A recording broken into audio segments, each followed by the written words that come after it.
नमस्कार, स्वागत है आपका। आप देख रहे हैं नेशन न्यूज 10 और आपके साथ मैं हूं खान।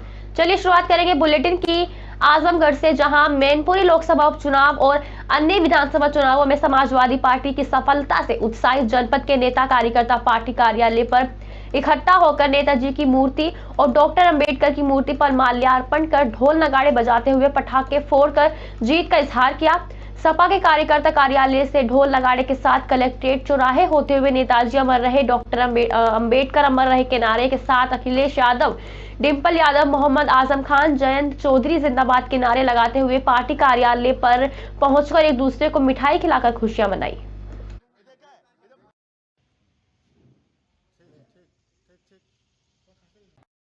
नगर निगम में चुनाव नजदीक आते ही नए मामले सामने आ रहे हैं। नगर निगम में एक वार्ड में फर्जी तरीके से विकास कार्यों के पत्थर लगाए जाने का मामला सामने आया है।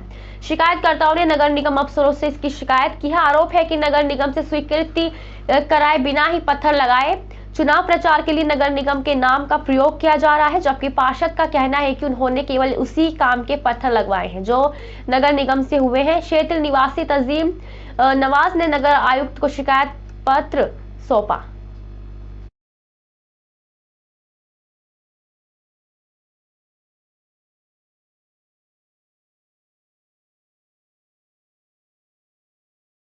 शिकायत यह थी कि कुछ कार्य जो बहुत पहले कराए गए थे उनको लोकार्पण के बोर्ड अब लगाए गए हैं। प्रथम दृष्टया ये सच है कि उसमें कोई भी डिटेल नहीं वर्णित किया गया है, मात्र सीधे लोकार्पण का लिख दिया गया है। न उसमें कार्य प्रारंभ की तिथि है, न तो लोकार्पण की तिथि का वर्णन है, जो कि प्रथम दृष्टया यह सत्य प्रतीत होता है। हम सारे कार्यों की जाँच करा लेंगे। अगर वो बहुत पहले के कार्य हैं तो जिसने भी ये कार्य किया होगा उस पर विधिक कार्रवाई करेंगे।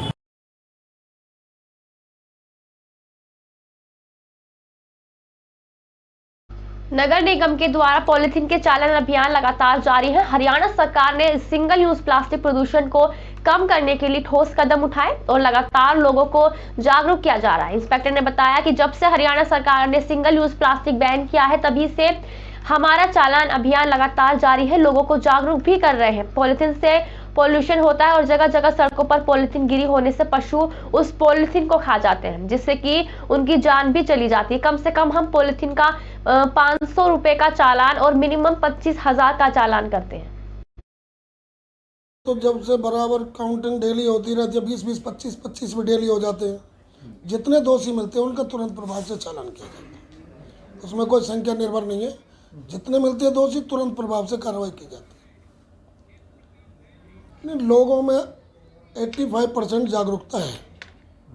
ये छोटे मोटे रेडी बैडी वाले, सब्जी वाले थोड़ा प्रॉब्लम क्रिएट कर रहे हैं, अदरवाइज 85% लोग जागरूक। हिमाचल प्रदेश में कांग्रेस को जीत का कांग्रेस कार्यकर्ताओं ने जमकर जश्न मनाया। कांग्रेस प्रदेश मुख्यालय में पार्टी कार्यकर्ताओं के साथ प्रदेश अध्यक्ष करण माहरा भी जमकर झूमे। करण माहरा ने कहा कि बीजेपी के राष्ट्रीय अध्यक्ष जेपी नड्डा हिमाचल प्रदेश से आते हैं और वहां पर कांग्रेस की जीत हुई है।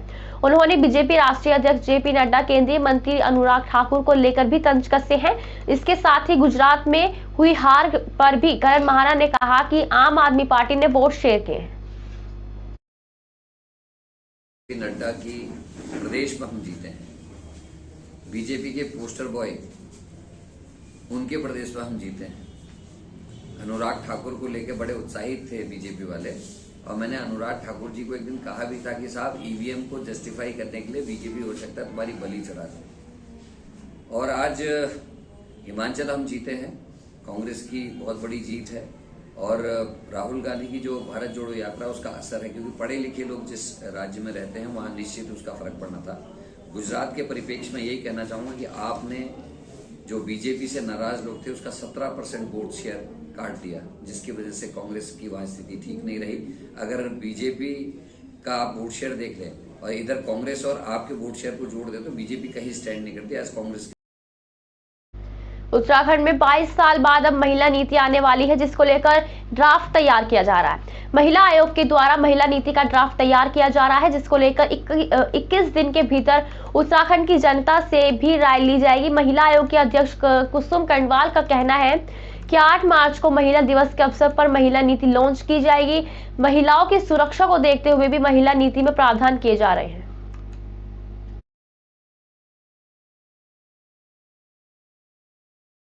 राष्ट्रपति द्रौपदी मुर्मू के उत्तराखंड आगमन पर गुरुवार को जोलीग्रांट एयरपोर्ट पर राज्यपाल लेफ्टिनेंट जनरल गुरमीत सिंह और मुख्यमंत्री श्री पुष्कर सिंह धामी ने उनका स्वागत किया। राष्ट्रपति श्रीमती द्रौपदी मुर्मू ने गार्ड ऑफ ऑनर का निरीक्षण किया। इस अवसर पर उपस्थित कैबिनेट मंत्री समेत जिलाधिकारी और वरिष्ठ पुलिस अधीक्षक ने भी राष्ट्रपति का अभिवादन किया।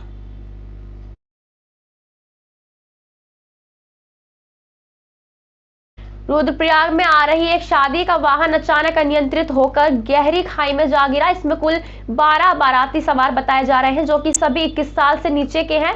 बताया जा रहा है कि सूचना मिलते ही वे फोर्स के साथ घटनास्थल पर पहुंचे और पुलिस स्थानीय लोगों की मदद से घायलों को खाई से निकालकर अस्पताल पहुंचाया, जहां उनका उपचार करवाया गया। दुर्घटना के कारणों का पता नहीं चल पाया है, लेकिन गनीमत ये रही कि एक बड़ा हादसा होने से टल गया।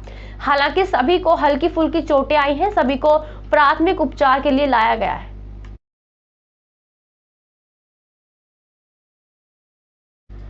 देश के नाम अपने प्राण न्यौछावर करने वाले वीर सैनिकों को श्रद्धा सुमन अर्पित करने के लिए चमोली जिले की उभरती धाविका 35 किमी की दौड़ लगाकर वीर सैनिकों को नमन करने वीरों की भूमि सवार गांव पहुंची। पिछले 2 सालों से लॉन्ग रेस की तैयारियों में जुटी युवती ने 35 किमी की दौड़ लगाकर आयोजित 15वें अमर शहीद सैनिक मेले में शामिल होकर शहीदों को अपनी श्रद्धांजलि अर्पित की। वीर शहीदों को श्रद्धांजलि देने के लिए अपने गांव चौर से सवार स्मारक तक अपना दौड़ कंप्लीट किया और उन्हें श्रद्धांजलि दी। फिर मैंने इससे पहले भी पुलवामा अटैक के दिन अपने गांव चौर से लेकर नारायणपुर 5 किलोमीटर आगे 50 किलोमीटर रन पूरा किया।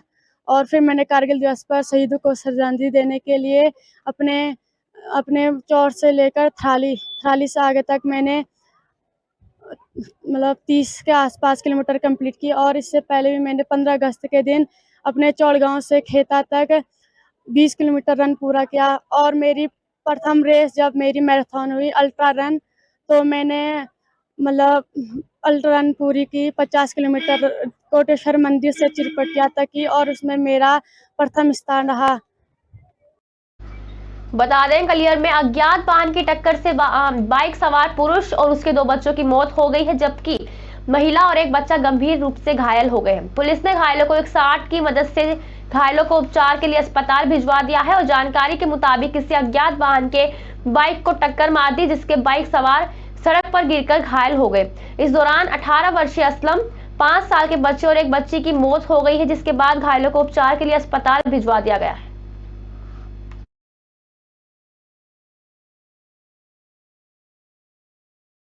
काशीपुर में एक बार फिर परिवहन विभाग लोगों की जान बचाने के लिए सड़कों पर उतर आया है। सड़क सुरक्षा अभियान के तहत लोगों को सतर्क किया जा रहा है।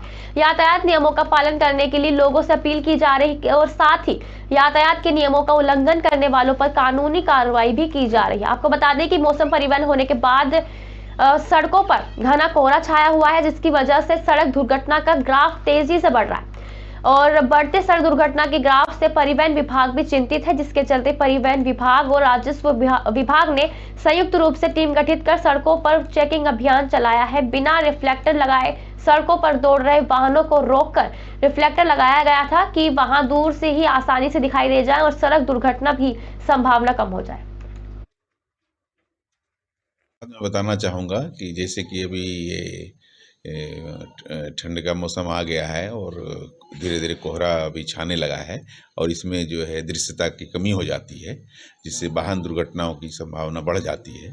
इसी के दृष्टिगत आज जो है परिवहन विभाग के द्वारा और एसडीएम साहब के द्वारा संयुक्त रूप से ट्रैक्टर ट्रालियों में रिफ्लेक्टर लगाने का कार्य किया गया और साथ साथ चालकों को जागरूक भी किया गया सड़क सुरक्षा के प्रति। खरगोन में मजदूर बलदेव की मौत की घटना के 10 घंटे बीत जाने के बावजूद भी परिजनों ने मृतक मजदूर के शव का पीएम नहीं करवाया और एनटीपीसी के सामने हंगामा प्रदर्शन किया। हंगामा कर रहे परिजनों ने मृतक के परिवार को 50 लाख की आर्थिक सहायता पहुंचाई और परिवार के एक सदस्य की नौकरी और मजदूर पत्नी को पेंशन देने की मांग की। वहीं भारतीय मजदूर संघ के जिला मंत्री का कहना है कि एनटीपीसी प्लांट में इसके पहले भी कई मौतें हो चुकी है। प्रबंधन की लापरवाही का खामियाजा मजदूरों को भुगतना पड़ता है। मजदूर बलदेव को कार्य के दौरान कोई सुरक्षा उपकरण मुहैया नहीं हुए थे। 30 फीट ऊंचाई से नीचे गिरा, जिसके चलते उसके सिर पर गंभीर चोटें आई हैं, जिससे उसकी मौत हो गई। ये जो एक मजदूर हैं, इनका नाम है बलदाऊ राठौर, निवासी भाग्या बढ़िया। तो ये इनकी मृत्यु हुई है और इस संबंध में विधिवत मार्ग कायम करके जांच की जाएगी। खबर लक्सर से है, जहां लक्सर पुलिस ने अवैध वाहन और बिना लाइसेंस के वाहन चलाने वालों के खिलाफ सघन चेकिंग अभियान शुरू किया है। अब नाबालिग छात्रों के परिजनों पर भी पुलिस शिकंजा कसने के लिए तैयार है। हाईवे पर चलाए गए अभियान के तहत आज 1 दर्जन से ज्यादा वाहनों के चालान किए गए और कई दोपहिया वाहन सीज किए गए। सबसे ज्यादा जोर इस बात पर है कि जो नाबालिग बच्चे हैं, बिना लाइसेंस के वाहन चला रहे हैं, उन पर शिकंजा कसा जाए।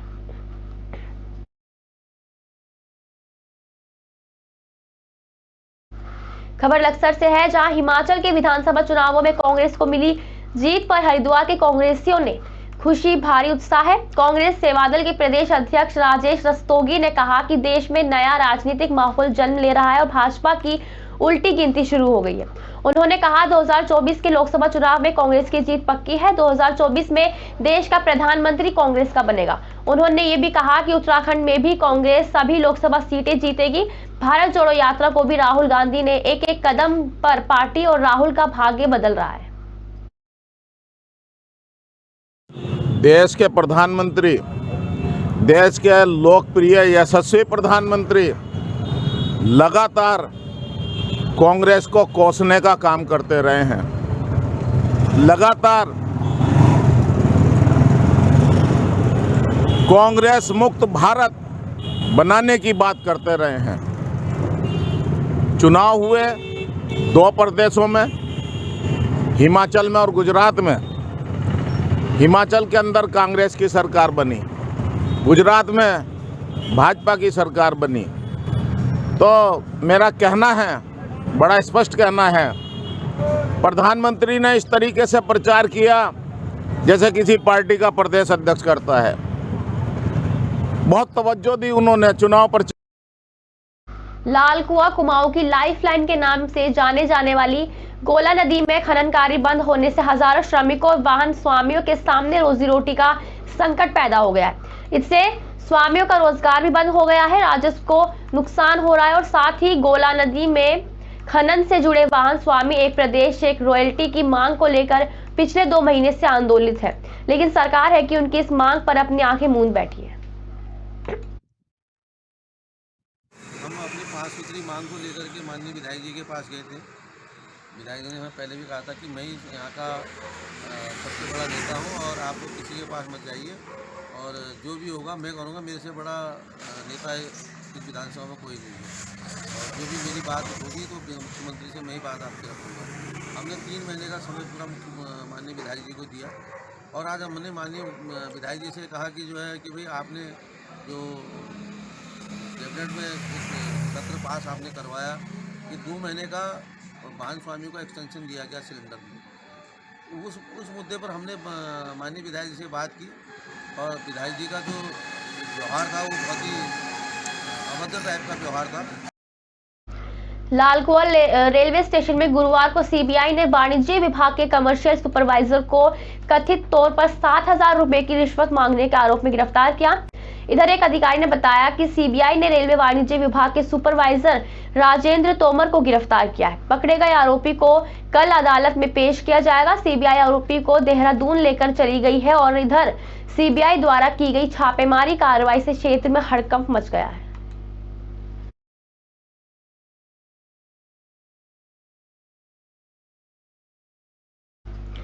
आज के लिए बस इतना ही। देखते रहिए मेरे साथ नेशन न्यूज़ 10।